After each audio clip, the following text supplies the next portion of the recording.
Hi, I'm Megan. I'm a trauma healing practitioner, and today I'm going to talk a little bit about what is healing and how do we heal from trauma. I made a video a little while ago called What is Trauma? And that would be a great one to watch before you watch this one. You don't have to do that, but it would probably enhance your experience. Um, so, this is a really complicated topic, right? How we heal from trauma. There's a lot to it.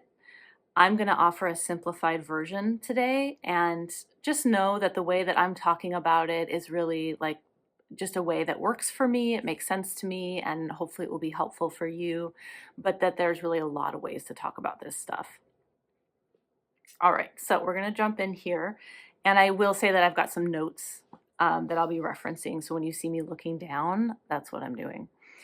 So the first thing I want to say is that healing is natural, right? Healing is natural and it happens all the time.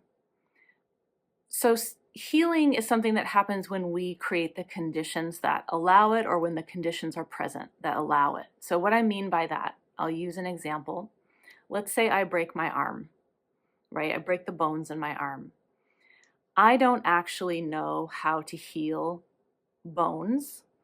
But I do know, and a doctor would definitely know, how to create the conditions that would support the healing of the bones, right? So that might mean, in this example, a cast, like wearing a cast and immobilizing the arm, and taking maybe some anti-inflammatory herbs or ibuprofen. Maybe it would mean resting, right? All of these things would create conditions that would then allow the intelligence of my biology to heal the broken bone, right? That's what would happen. This is how healing works, right? We don't actually have to make something heal, and we actually don't really have the ability to do that. We don't know how that works, right? There's just this intelligence in nature that knows how to do that when the conditions are right. So our job is to create those conditions. So it's the same with healing trauma as the broken bone, as healing really anything. It's the conditions have to be right. So when we're working with healing trauma, we're really looking at how do we create those conditions. So that's what I'm going to talk about first in this video is what are those conditions? So I've broken it down into 3 different conditions. The first one is time and space. The second one is embodied safety. And the third one is loving presence. So I'm going to talk about each of these a little bit more. So time and space. This is probably the most practical one, right? We're really busy in modern life. We're always running around doing things. We're always focusing our attention on something external. We're very busy. And so this creates an issue where there's really not any time or space for things to come up to be processed. So remember in my video, What is Trauma? I talked about how trauma is really like unprocessed experiences that are kind of stuck in our system, right? It's this energy that's stuck that needs to come up and be processed. So if we're always busy doing a million things, if we're always focused externally, there is just literally no time or space for that stuff to come up.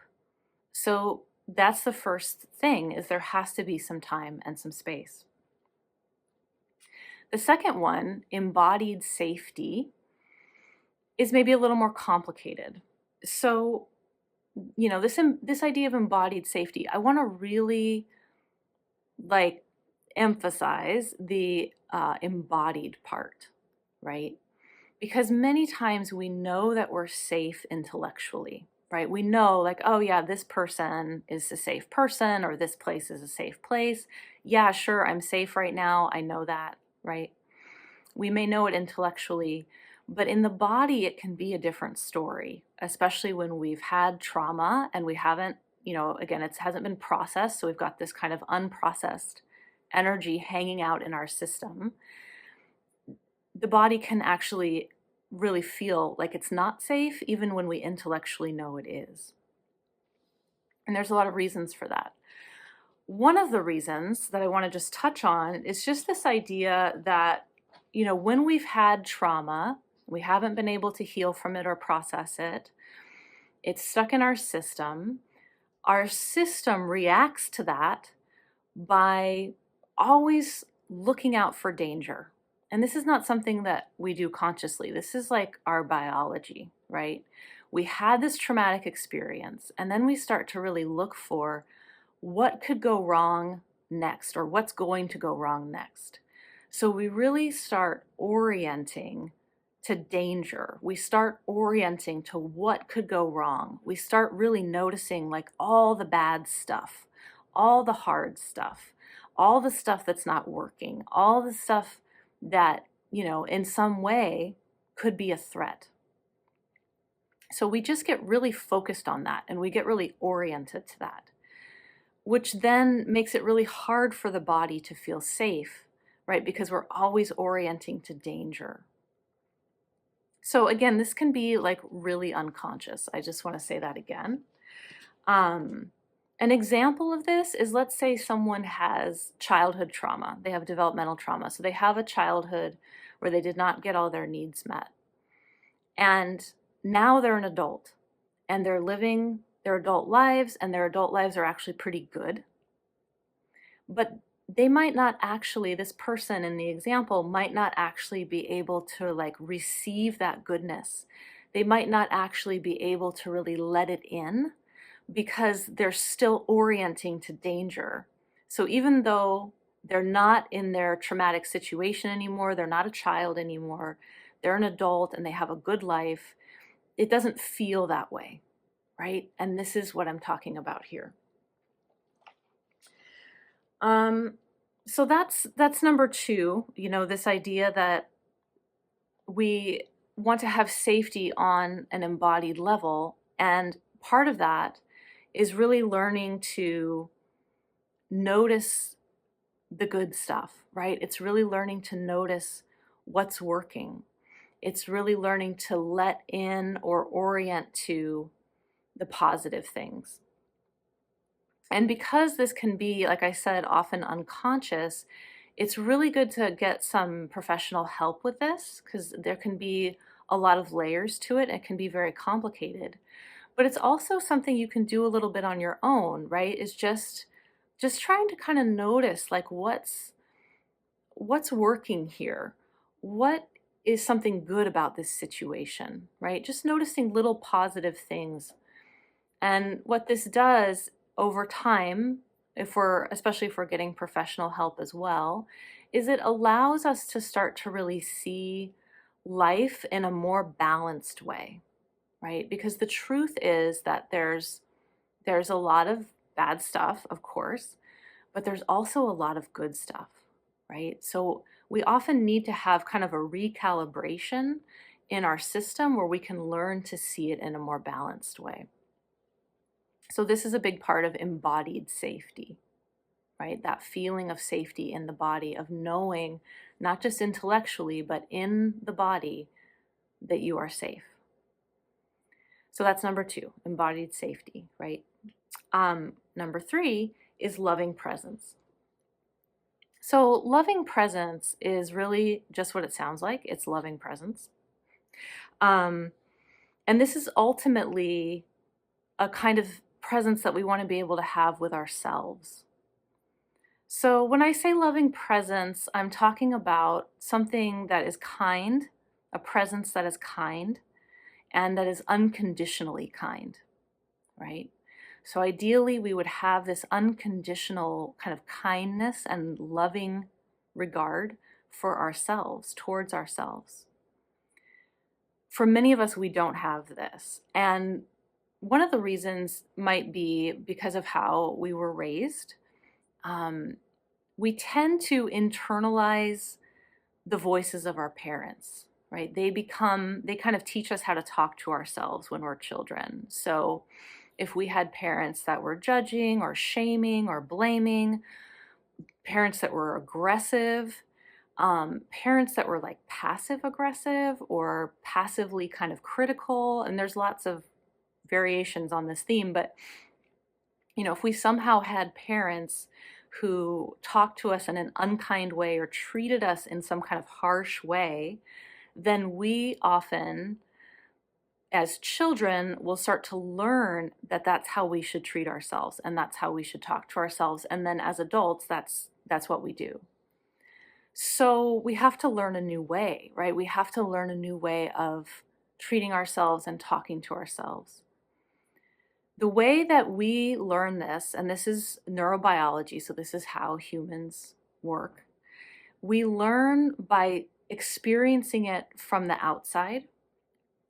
So we need to experience this kind of unconditional, loving presence from another person, ideally. So this would be a professional, again, like a healing professional, or it could be a friend or a partner or even a family member. It just depends on what your relationships are like, but we really need to have at least one person, one relationship where we have that experience of being cared for and loved and accepted unconditionally. Another place that people sometimes find that sense of an unconditionally loving presence is just with the earth and with that sense of being loved and cared for by the earth. So if that's something that you feel inside, that you feel that you can sense the earth in that way, that can be really helpful as well. Um, so I've gone over these three different conditions, right, that we need that will allow trauma to heal. So the first one, again, was time and space. The second one was embodied safety. And the third one was loving presence.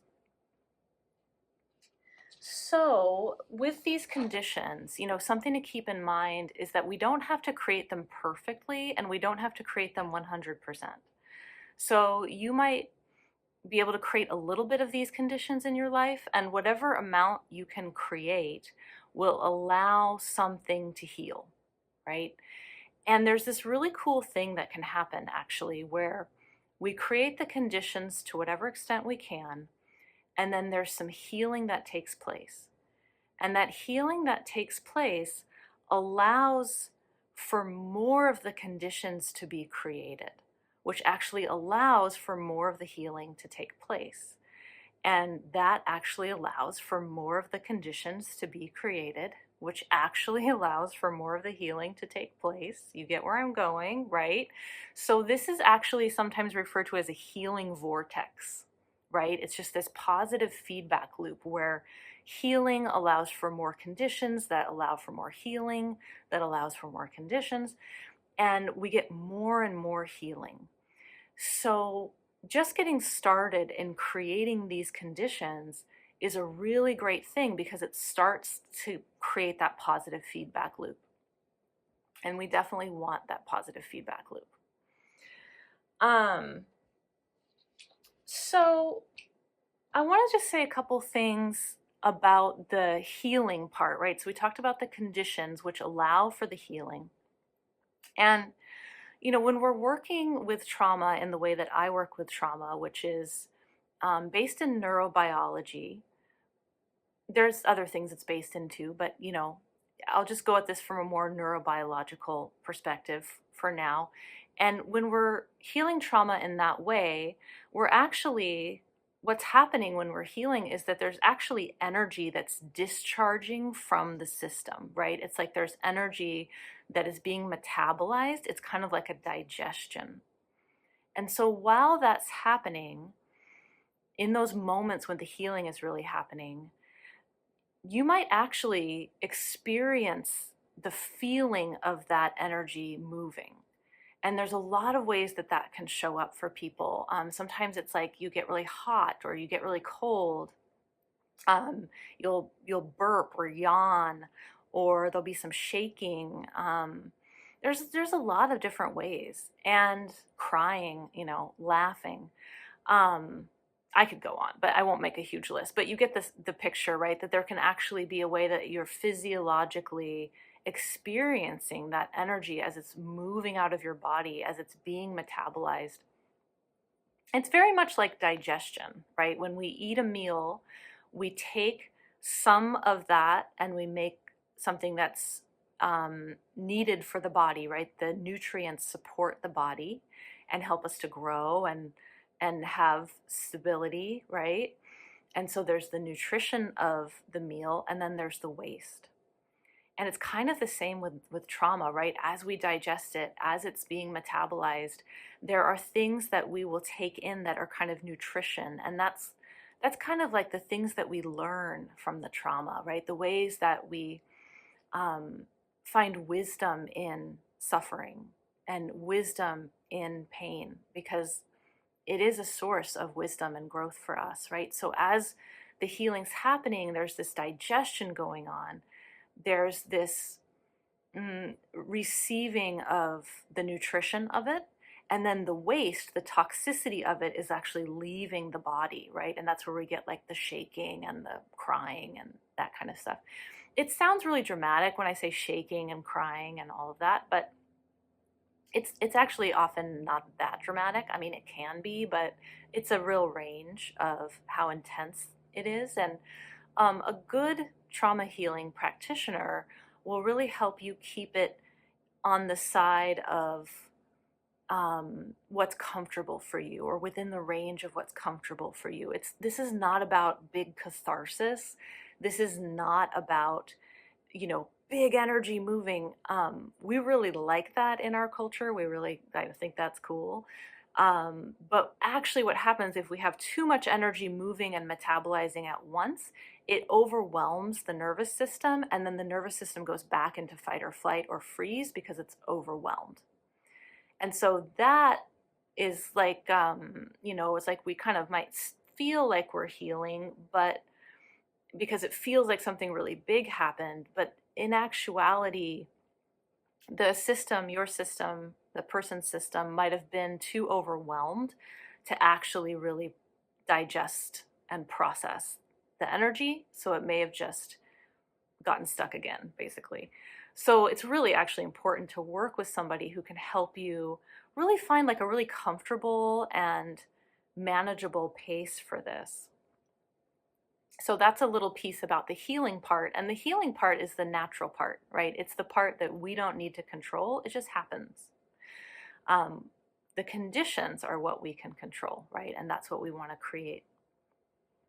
So this is probably obvious, but I'll just say it again one more time, which is that it's really helpful to work with a professional on this, right? A professional can partner with you in creating these conditions.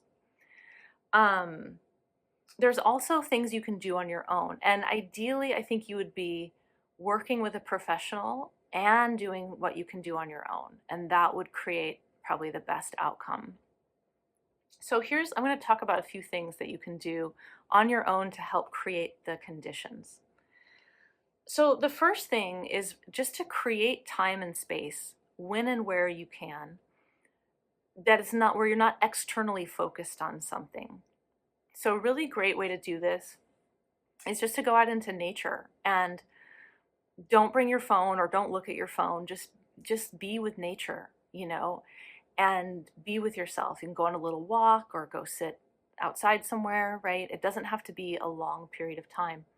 And if you can't make it outside, there's other ways that you can just give yourself a little bit of space, have a little cup of tea, lay down for 5 minutes, that sort of thing. And just start to create a little bit more room for things to emerge. It's not about what emerges or doesn't emerge. It's just about creating more space in your life. So that's the first thing that you could do on your own.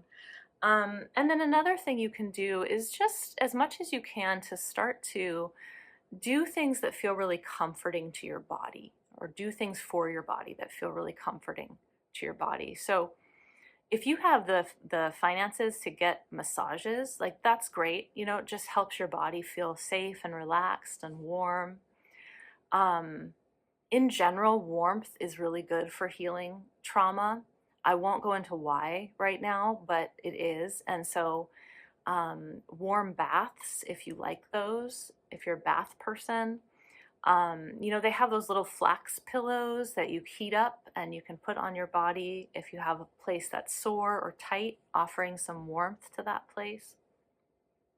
Um, Giving your body some softness.